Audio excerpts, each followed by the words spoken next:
siapa yang menyentuh kemaluan tanpa pelapis setelah berwudu maka wudunya batal.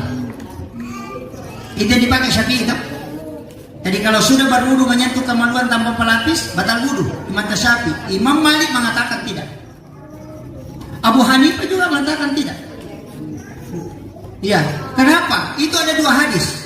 Nabi pernah duduk di samping masjid, datanglah Arab Badui. Arab Badui itu Arab dari gunung, yang los-los kalau bicara.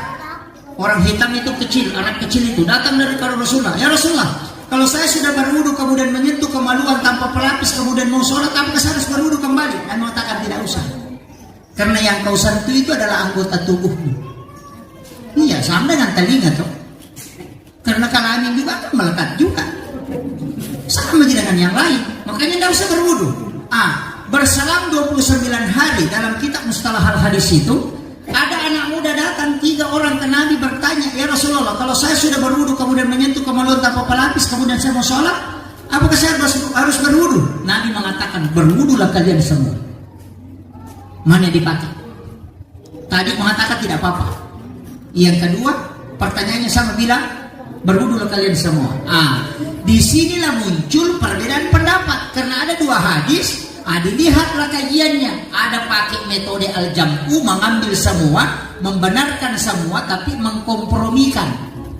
Ada juga pakai nasi mansuk, dihapus yang dulu. Kalau undang-undang namanya amandamen, dihapus undang-undang lama, undang-undang baru yang dipakai. Itu namanya nasi mansuk. Ada juga pakai metode tarjih, mana yang paling kuat. Yang metode tarjih Syafi'i pakai. Nah bilang itu yang bertanya orang tua dari gunung lagi, sendiri lagi, tidak usah percaya itu. Ini 3 anak muda yang bertanya, tidak mungkin dia lupa ada 3 orang, berarti pakai hadis yang paling kuat. Dengan alasan 3 orang ada saksinya. Yang pertama tadi cuma orang tua. Itulah namanya metode tarjih, meneliti mana hadis yang paling kuat. Datang ulama yang lain, dia bilang tidak, lihat dulu siapa yang bertanya. Yang pertama orang tua, yang kedua anak muda. Kalau anak muda yang menyentuh kemaluan batal karena ada syahwat.